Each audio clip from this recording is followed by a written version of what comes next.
존경하는 각계 지도인사 여러분, 오늘 아침 이 뜻깊은 모임의 본의를 불러주시어 국가중흥의 대과업의 중추적 역할을 담당하시는 여러분께 말씀드릴 수 있는 이 기회를 주신 데 대하여 진심으로 감사를 드립니다. 본인 해외에서 여러가지 역경 속에서 오로지 하나님의 나라 구현을 위하여 선거 사업에 몰두하다가 드디어 2년 반 만에 다시 그리운 조국 땅을 밟았습니다. 보통 때 같으면 그 안에 몇 번이고 돌아와서야 할 조국. 그러나 근본은 2년 반 동안 끈질기게 물고 이어지는 후레이조 이원화의 치열한 대결에서 마지막 매듭을 짓고 돌아오다 보니 그리운 조국에 돌아오는 길이 2년 반이나 늦어지게 된 것입니다. 후레이자 의원은 지난 9월 12일 민주당 예선에서 드디어 낙선되고 말았습니다. 인간적으로 볼 때 그는 대단히 불쌍한 사람입니다. 나는 원수도 사랑하여 하나니 그를 위하여 기도하라고 교도들에게 권하였습니다. 이는 그는 질 수 없는 싸움을 졌습니다. 그는 무엇이겠습니까? 그는 천의를 배반함으로써 패망한 것입니다. 성현의 말에 순천자는 전하고 역천자는 망한다 하였습니다. 말하자면 그는 이번에 하나님의 심판을 받은 것입니다. 한국을 제2월남으로 만들려는 그 노력은 한국을 택하시어 하나님의 큰 선물을 이루시려는 하나님의 뜻과 정반대의 노력이었습니다. 하나님의 섭리를 알고 보니 한국은 중요한 나라였습니다. 한국은 앞으로 세계가 공산화되는 것을 막는 데 결정적 역할을 할 나라입니다. 하나님은 공산주의의 궁극적 세계 재패를 허락하실 수 없습니다. 이는 하나님 자신의 패망을 의미하는 것이기 때문입니다. 그리고 이 역사적인 유신과 무신 두 이념의 최후 대결에서 한국은 하나님의 선수로 태간받은 것입니다. 그러니 그 한국을 파괴하는 후레자위원이 음모는 도저히 하늘 앞에 용납될 수 없는 처사였습니다. 어린은 하나님의 심판이 그에게 내려질 것을 명확히 예지할 수 있었습니다. 그는 역천자의 자리에 섰으니 아무리 한때 그 위세가 당당하였다 할지라도 그야말로는 비참할 것을 알았습니다. 그 누구도 천리를 배반하고 살아남는 자가 없는 것입니다. 그러니 이번 후레자 의원이 패배는 하나님의 심판이라 아니할 수 없습니다. 이렇게 극진히 한국을 살아가시는 하나님을 골수에 사무치게 실감하면서 돌아온 이번 귀기의 글 몇 번이고 내려본 김포공항 이것만은 이번은 유난히 본인을 반겨주는 듯하였고 고국 동포의 따뜻한 반김은 본인의 영혼을 흔들어 놓았습니다. 돌아오자마자 본인은 조국 강토 금수강산 1500년을 남북으로 달려보았습니다. 우리 강산은 유난히도 푸르고 아름답고 세계의 일화를 찾기 힘든 수려한 강산이었습니다. 민족 충을 향해 달리는 조국의 봉사는 허물할 짝이 없었습니다. 거기에 계신 여러분 정말 수고 많이 하셨습니다. 우리 조국 대한민국 우리는 다만 선진 국가를 따라가서 만족할 나라가 되어서는 안 됩니다.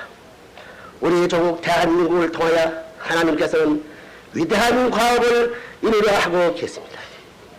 이 천년 전 아무도 모르는 조그마한 마을 이런 나라 베들레헴 땅의 위대한 사상이 출현하였습니다. 그런 바로 예수의 사상이었습니다. 하나님은 그 구세 사상을 중심으로 2000년 동안 구세 운동을 펴었었습니다. 이제 다시 한번 역사는 바야흐로 앞으로 공산주의의 마수에서 세계를 구출하고 땅의 천국을 건설할 새 구세 이련의 탄생기로 하나님께서는 동방의 작은 나라 한국을 찾아오시는 것입니다. 우리는 하나님이 주시는 이 인물을 감수하여야 합니다. 이는 바로 우리 조국 대한민국이 영원히 향하는 길이요 길이 빛나는 길입니다. 오늘 본인은 여러분을 모시고 본인이 이와 같은 소신의 일단을 피력하려고 하는 것입니다. 하나님이 모든 세계의 모든 종교는 우주의 근본론을 창조주 혹은 하나님이라는 제일 원인을 인정하는 데서부터 출발합니다. 그 하나님이 계신다면 그 하나님은 선이시요 그 하나님은 영원불변하시고 유일하시며 절대적인 분이어야 합니다. 그 하나님께서 이 세상을 지으셨다면 거기에는 반드시 창조 목적이 선언되었을 것입니다. 그리고 그 창조 목적도 역시 영원불별 유일 절대적이야만 합니다. 하나님의 창조 목적은 기쁨입니다. 기쁨을 누리시고자 인간과 세상을 지으셨습니다. 그런데 그 기쁨은 홀로는 느낄 수 없습니다. 기쁨을 누리시려면 반드시 대상 혹은 짝이 필요합니다. 주체와 대상이 서로 상대의 기준을 이루어 주고받을 때 비로소 기쁨을 느낄 수 있습니다. 그리고 최고의 기쁨은 사랑을 주고받을 때 느낄 수 있습니다. 그래야 하나님께서는 우리 인간을 대상으로 지으시고 그 대상과 더불어 무한한 사랑을 주고받으시면서 영원히 기쁘심을 누리시고자 하셨던 것이 그 창조이었습니다. 이와 같은 창조 목적을 이루시기 위하여 첫 인간 조상으로 일남일녀를 지으셨으니 성서에는 이들을 아담과 헤와라 부릅니다.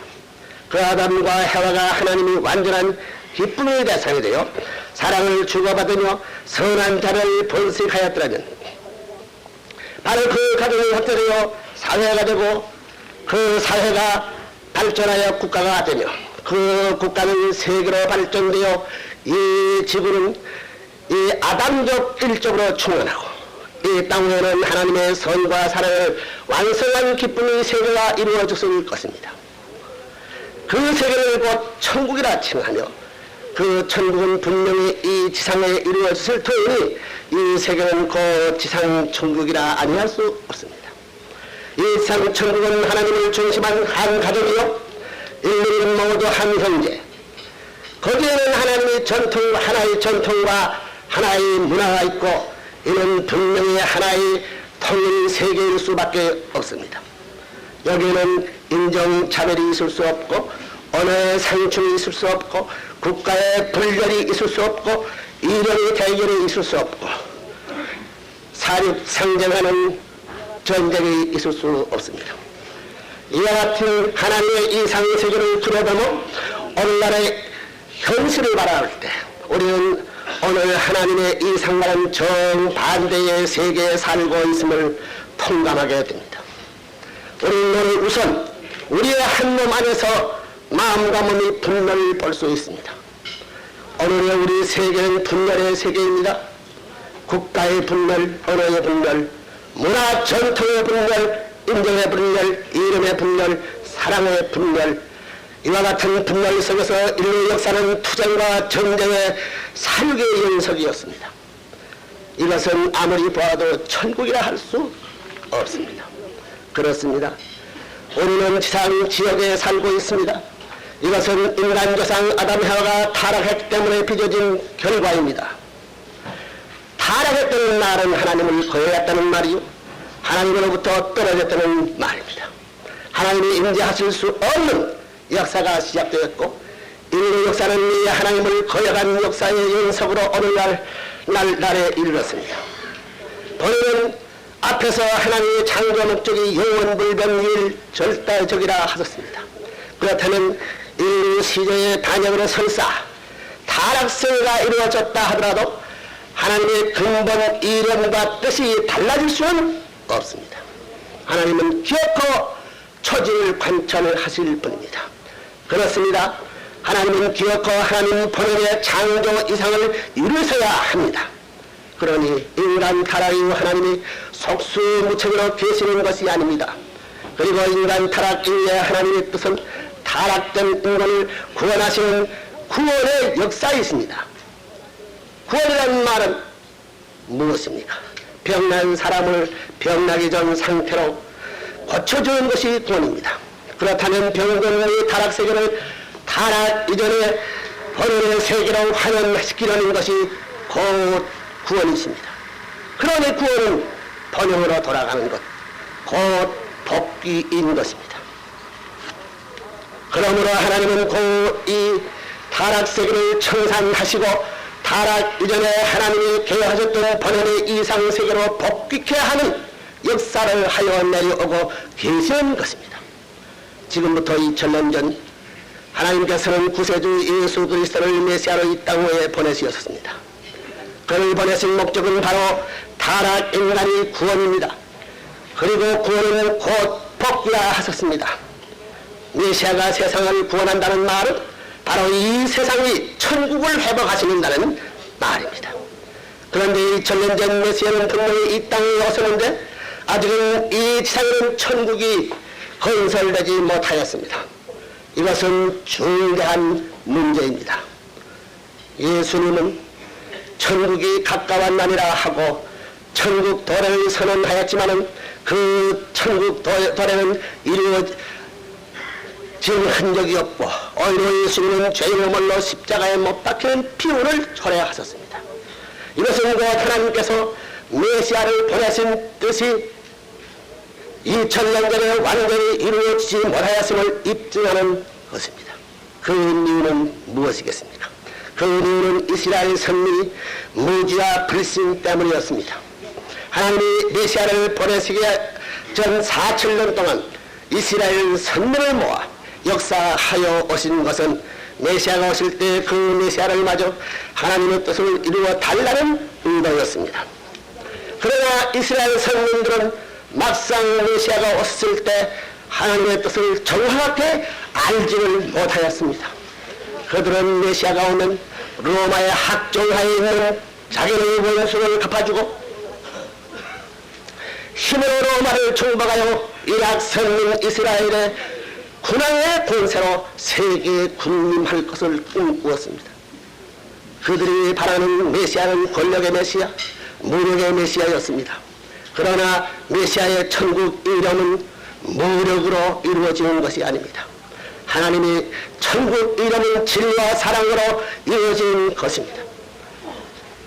더군다나 메시아는 이스라엘에게만 해방을 주고 그들에게 그 왕권을 주려는 분이 아니라 오히려 이스라엘 선민을 희생시키려서라도 세계의 구원을 빼앗아 오시는 줄을 그들은 몰랐습니다.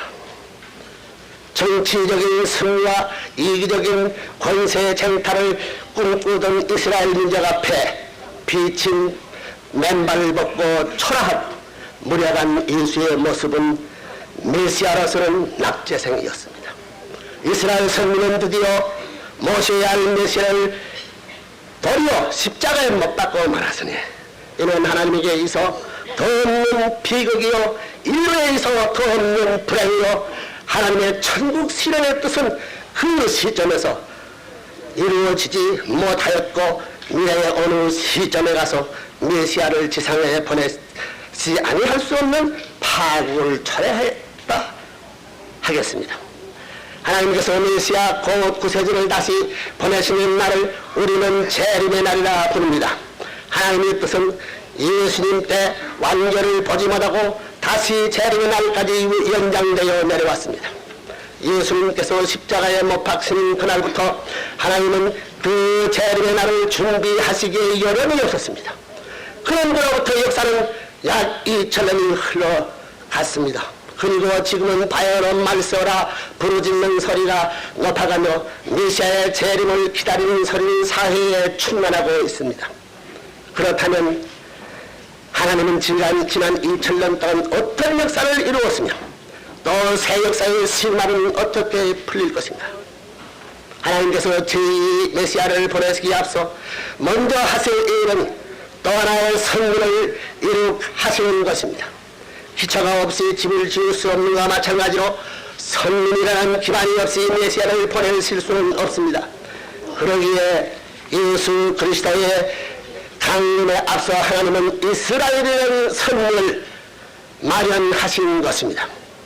결론적으로 말씀드려 새로 오신 메시아를 맞기 위한 세계적 선민으로 다크신 터가 곧 어느 날 세계적 판도를 갖는 기독교인 것입니다. 베들레헴 말구에 태어나신 예수님이 가르침은 지난 2000년을 내려오면서 세계적인 종교가 되었습니다. 이는 어디까지나 재림이라는 한 때를 바라보며 세계적인 선물을 조성하시려는 하나님의 섭리에서 오는 결과인 것입니다.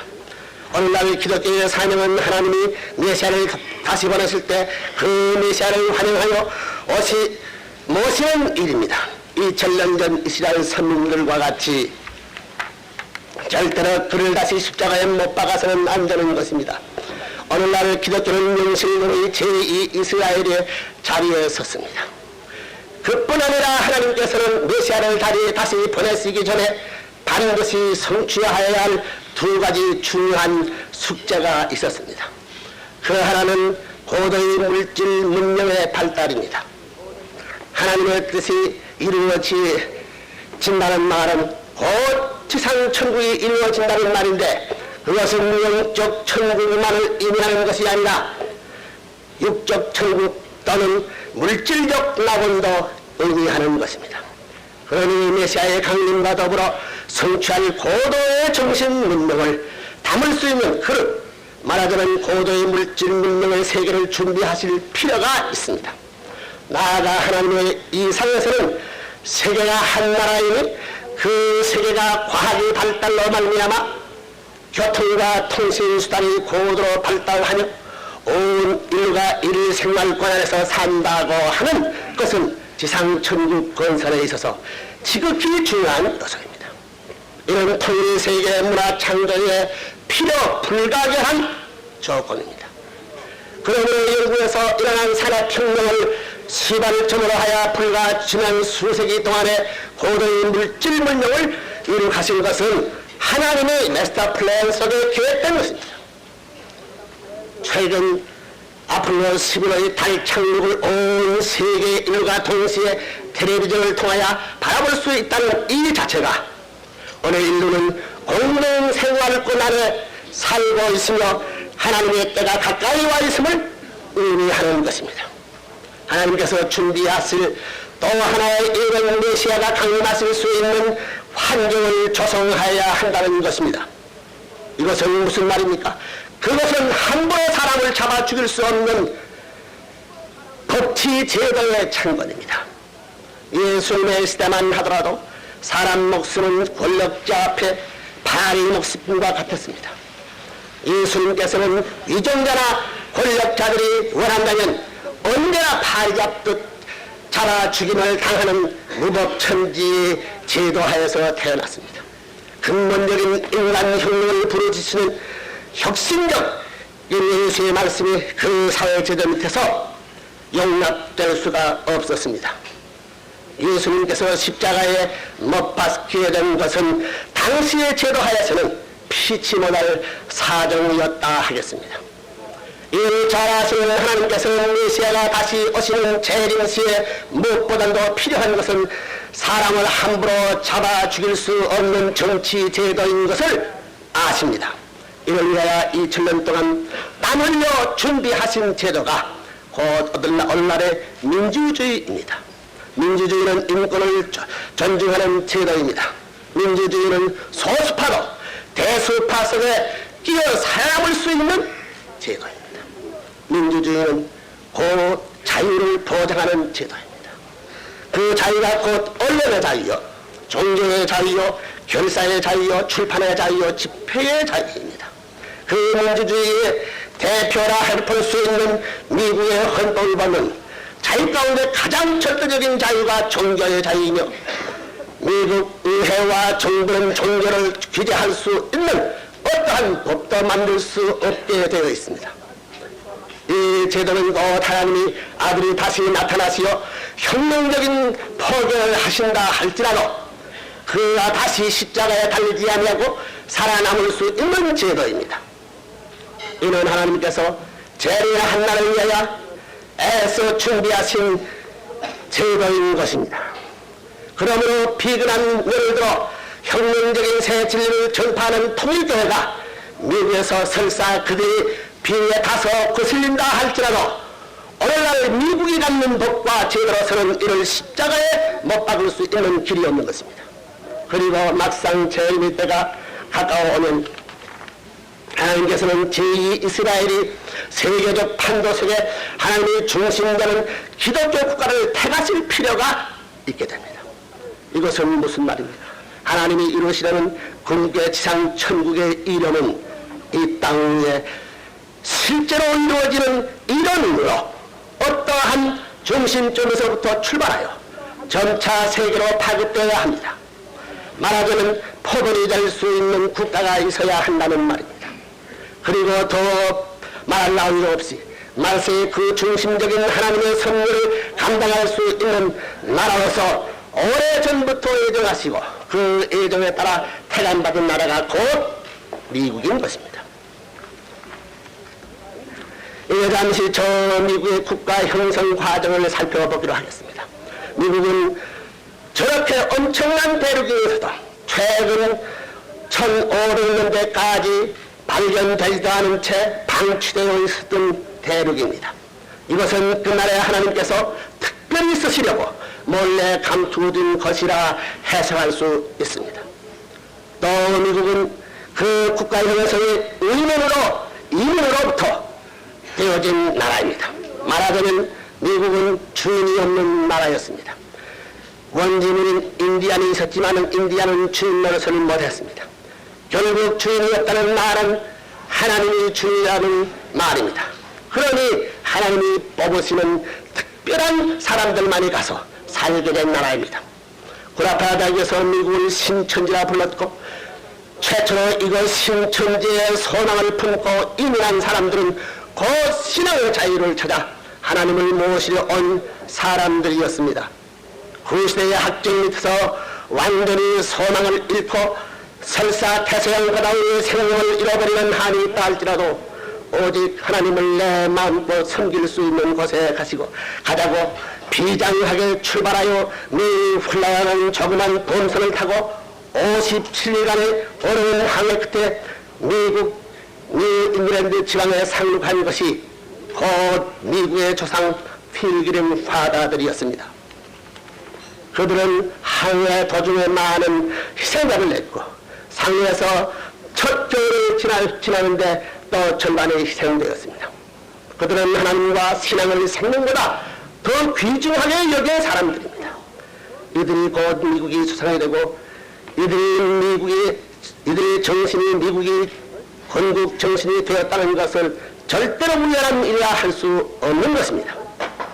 하나님을 모시는 유일한 나라 원네이션 언더 갓이라는 모토가 미국의 건국 정신이 된 것은 이 나라를 세워서 메시아를 다시 만든 세계 기독교 국가의 중심을 삼으시려 했던 하나님의 뜻을 역력히 입증하는 것입니다. 그래야 하나님이 감추어놓은 이 비어간 대륙에 하나님을 신봉하는 오색 인종들이 모여서 초민족적 기독교 국가를 이루었으니 이는 앞으로 이루어질 지상 천국이 모형인 것입니다. 이제 미국은 하나님의 뜻을 중심하고 세계의 구원의 기수가 되어 교회와 국가가 하나로 뭉쳐 하나님의 역사적인 소원인 세계의 구원의 뜻을 달성하고 하나님의 세계가족 그리고 통일문화를 이루어야 할 중대한 사명을 짊어지게 된 것입니다.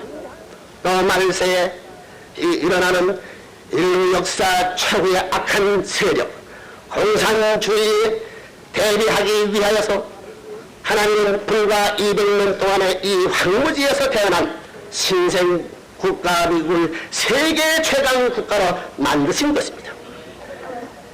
이제 미국 국민이 깨달아야 할 것은 오늘날 미국이 향하는 하나님의 축복이 미국만을 위한 축복이 아니라는 것입니다. 이 축복은 세계를 위한 것이요 하나님의 뜻을 이루어 달라는 축복인 것을 분명히 깨달아야 할 것입니다. 오늘날 미국 국민들은 기독교 정신으로 완전히 무장되어 세계의 인류 구원을 위하여 어떤 희생과 십자가도 사양치 않겠다는 결의에 불타고 있어야 합니다.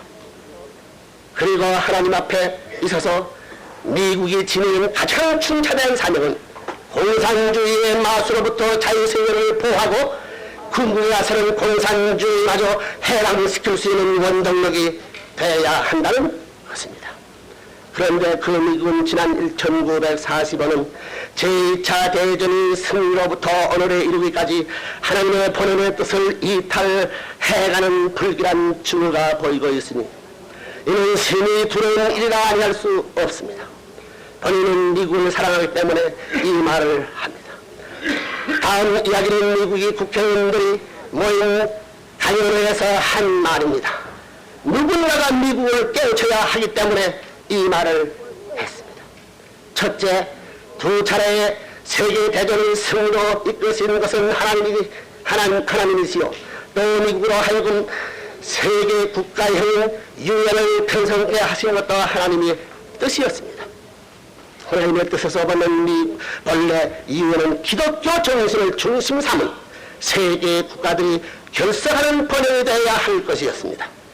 공산주의 국가를 포함하는 유엔은 절대로 하나님의 뜻이 아니었습니다.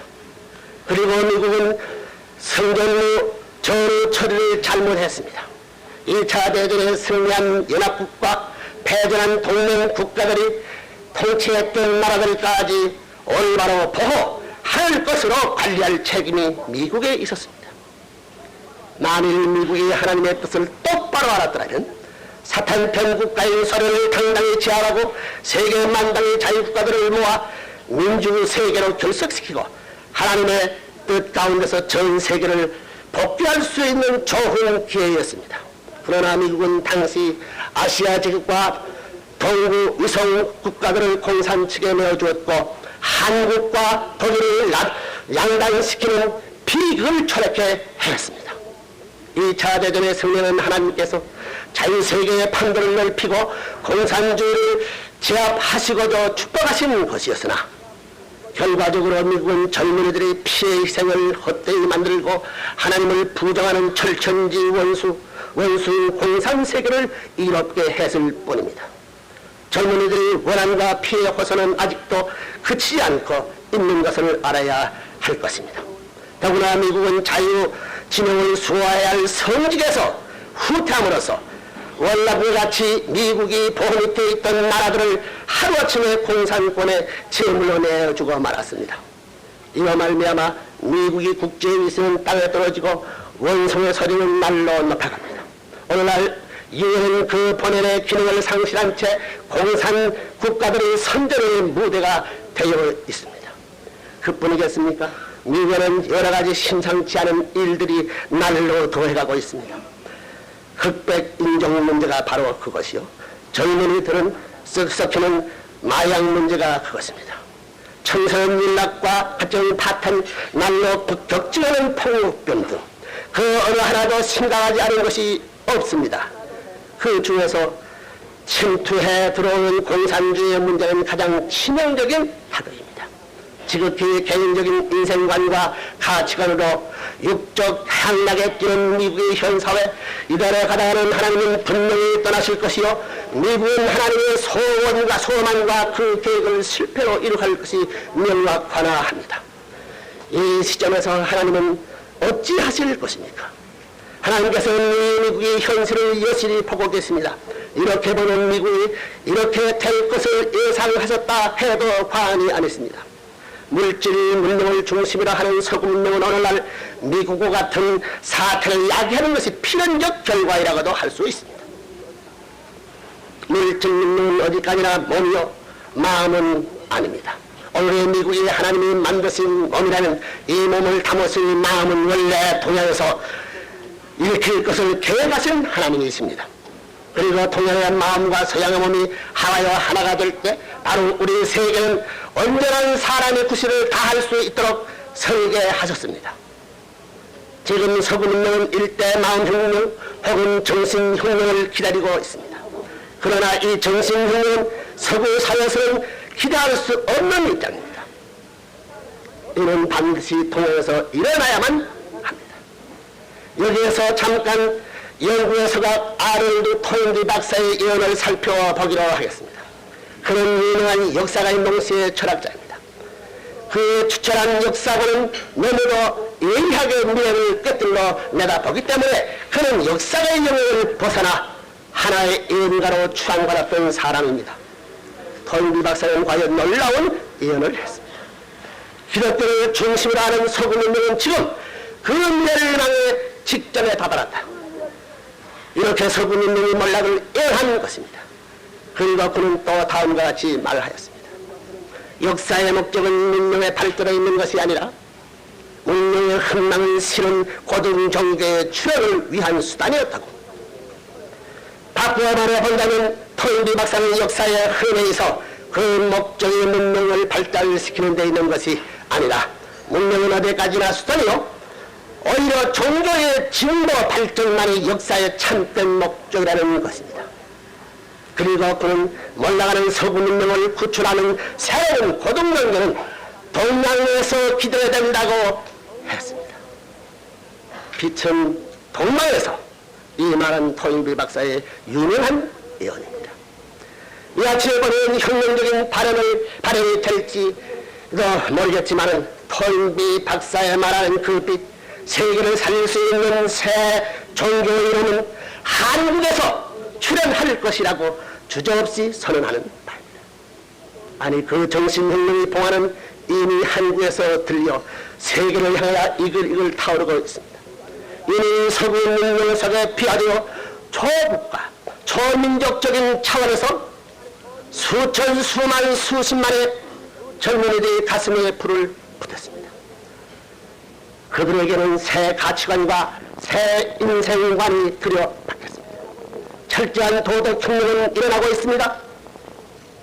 세계 인류 구원을 위한 희생적 봉사가 실천되고 있습니다.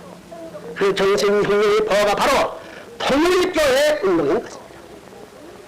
이 정신혁명이 올바르게 미국이 물질 문명과 접붙이게 되면 이는 마음과 힘이 만나는 순간입니다. 그 순간 미국은 마음을 만나니 소망이 있고 한국은 몸을 만나니 소망이 있습니다. 그리고 한국과 미국이 합하여 한명이 되어서 세계 구원운동에 나설 때 세계는 소망이 있는 것입니다. 이 정신혁명의 힘은 세계 공산주의를 이길 수 있는 힘입니다.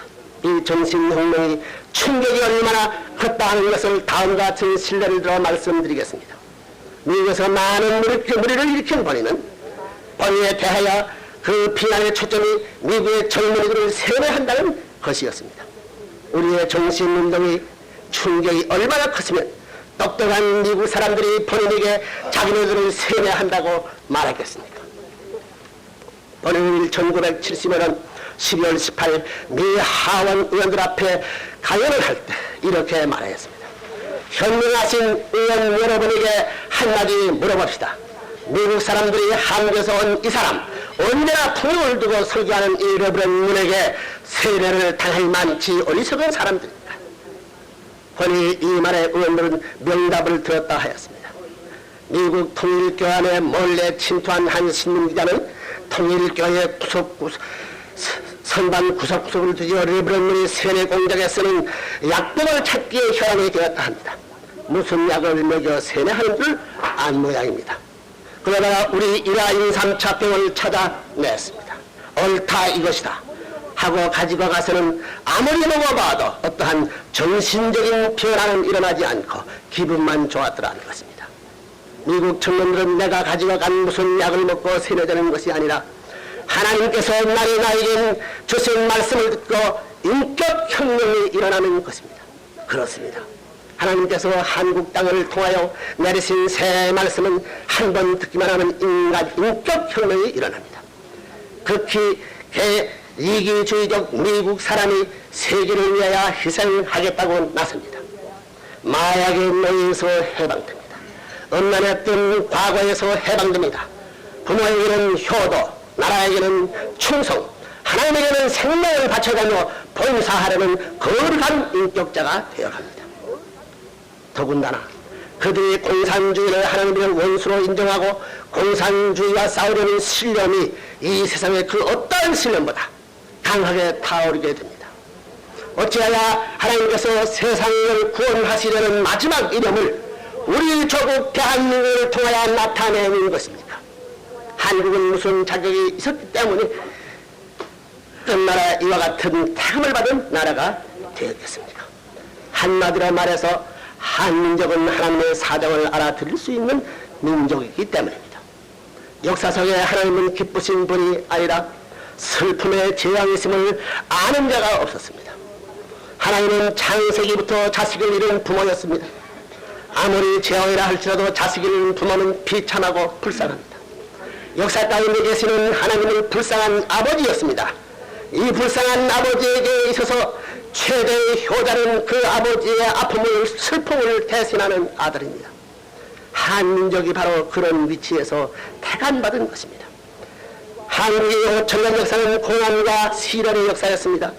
한국은 오랫동안 가난했고 외세에 시달린 속에서 눈물의 맛을 알고 슬픔의 맛을 아는 민족이었습니다. 고난의 역사 속에 시련을 당해온 한국의 사정은 타락한 인류, 고 죽은 자식을 보고 탄식하는 하나님의 사정과 같습니다. 한국 사람들은 눈물의 맛을 압니다. 그러니 눈물이 하나님을 이해할 수 있습니다. 한국인은 고래로부터 비극을 좋아했습니다. 그것이 고 타락이라는 비극을 맛보신 하나님을 동정할 수 있는 자격입니다. 속담에 과부의 사정은 과부가 안다는 말이 있습니다. 우리는 기쁨과 영광 속에 권세만을 누리시는 하나님인 줄 알았는데 그 하나님은 알고 보니 자식을 잃고 우시는 애절하고 외로운 아버지셨더라. 그 하나님의 심정을 위로하는 참 효자가 될 것을 믿고 하나님은 우리를 찾아오시는 것입니다. 한국인은 자고로 충효의 절개가 높은 민족입니다. 국군의 날 오늘 광장에 처여 장면 국군의 의욕을 보고 흐뭇한 느낌을 가진 바 있습니다. 그런데 그 국군 용사들이 사열의 앞을 지나면서 외치는 충효라는 구호는 참으로 인상적이었습니다. 하나님께 태감받은 민족으로서 부르짖는 구호로서는 너무나 계시적이었습니다. 세계 어느 나라에도 이 같은 구호를 외치는 군인은 없을 것입니다. 한국은 마지막으로 하나님께 충성하고 효도할 민족이기에 그 충효 정신이 오늘날 국가의 중심 사상이 되어진 것입니다. 심청이의 애절한 어버이를 위한 효성, 춘향이의 낭비를 위한 절개, 정명주의 임을 섬기는 충성, 유관순의 순국정신, 이와 같은 충효의 절개는 동서고금 그 어디에서도 유래를 볼 수 없는 한민족의 어립니다. 이와 같은 충효 정신과 송죽 같은 절개는 앞으로 이루어질 지상천국의 중추적 사상과 정신이 되는 것입니다. 천국은 하나님의 나라, 천국은 하나님의 나라이니 그 나라를 위해 영원히 충성하여야 하고 하나님은 인류의 아버지시니 그 아버지께 영원토록 효도해야 합니다. 세계의 여러 민족을 넣고 아무리 시험을 쳐 보아도 한국같이 그 충효의 열과 절개가 높은 나라는 없으니 하나님은 한국을 택하시고 찾아오시는 것입니다. 나아가 한국인은 평화를 애호는 백의 민족입니다. 우리는 한 번도 누구를 침범해보지 못한 사람들입니다. 이와 같은 평화 애호의 민족 5천년의 고귀한 역사를 지니고 견디어왔다는 그 자체가 기적이 아닐 수 없습니다. 이것은 오로지 하나님의 보호 아래서만 가능했던 것입니다. 속된 말로 우리는 하나님을 먹으러 가진 민족입니다. 5천년 역사를 두고 여러 강대국이 여러 번 우리를 집어 삼켰지만 그런데도 우리를 먹고 소화불량을 일으키지 않은 나라가 없었습니다. 먹고는 반드시 토해놓아야만 하였습니다. 이제 누구의 힘, 이게 누구의 힘입니까? 하나님의 힘입니다. 8.15 해방은 누가 갖다 주었습니까? 하나님의 힘입니다. 6.25 전쟁 때 공산군이 남측을 막아준 것은 누구의 힘입니까? 하나님의 힘입니다. 6.25 당시 미국이 투입한 대통령 결심이 사흘만이 됐더라면 우리는 모두 부산 앞바다에 몰려들을 것을 것입니다. 한국 전쟁의 유엔군이 받은 위안 안전보장 이사회에서 쏘를 거부권에 한 절대 불가능한 일이었습니다. 그런데 한국 파병 문제를 토의할 때 소련 대표는 결석을 했습니다. 그 틈에 파병원은 일사천리로 타결을 보았습니다. 유엔외교사에 그때 소련 대표가 왜 결석했는지를 지금까지 아무도 알지 못합니다. 이는 누가 그렇게 했습니까? 하나님의 능력이 있습니다. 한국은 하나님의 특별 보호가 있는 한 그 누구도 손끝 하나 까딱하지 못합니다. 한국을 해치려는 세력은 하나님의 힘으로야 하나하나 꺾여 나갑니다. 이번 미국 의회에서 한국을 망치려던 후자위원이 패망한 그 조현일입니다. 여러분, 우리 조국 한국의 새 시대의 선구자는 하나님의 총화입니다. 우리는 오랜 고생 끝에 드디어 새 시대의 왕자로서 등장할 때가 되었습니다. 이때 우리는 깨달아야 합니다. 한민족을 하나님이 부르신 것은 하나님께서 한국만 잘 살기 위해서가 아닙니다. 세계 구원을 위해서입니다.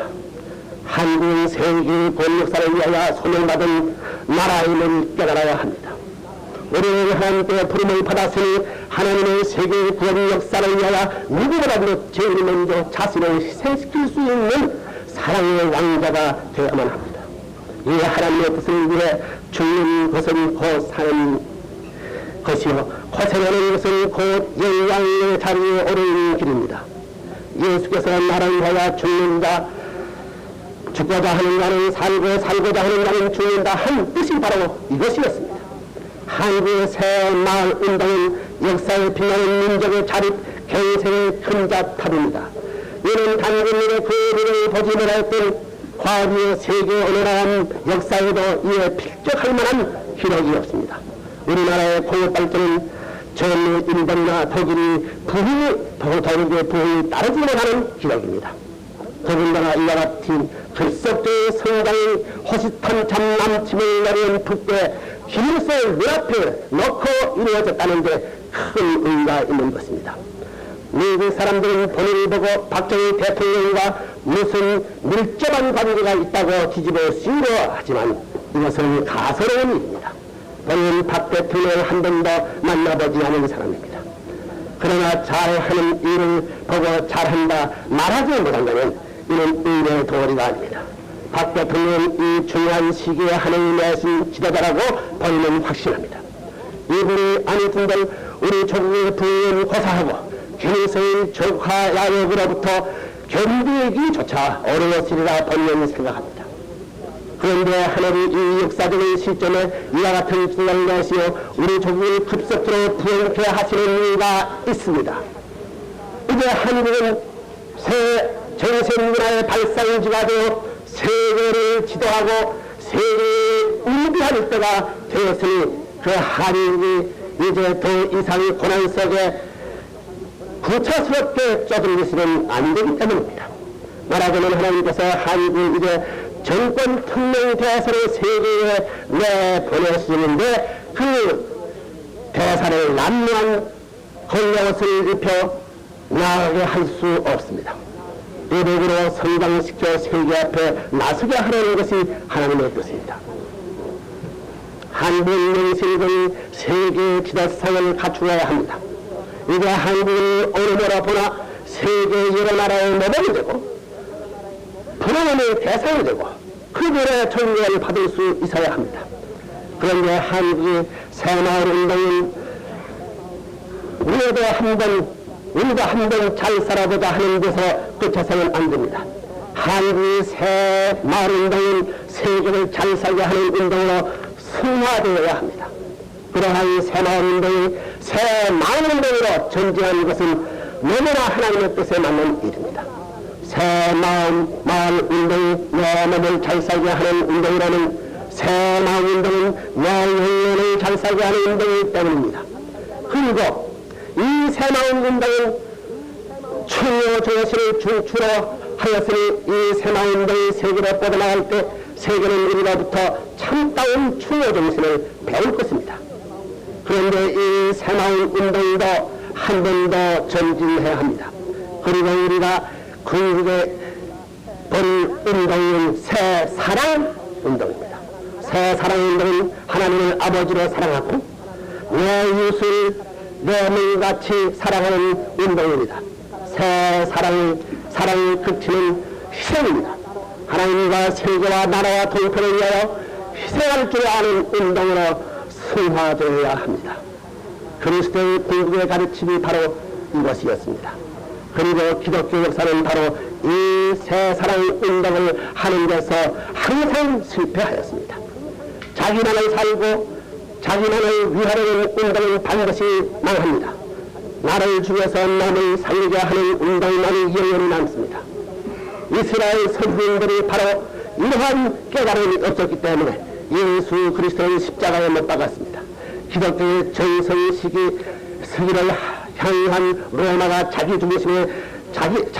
자기주의에 날뛸 때 그 제국도 내부에서 붕괴되고 말았습니다. 한때 하나님은 영국을 축복하셨습니다.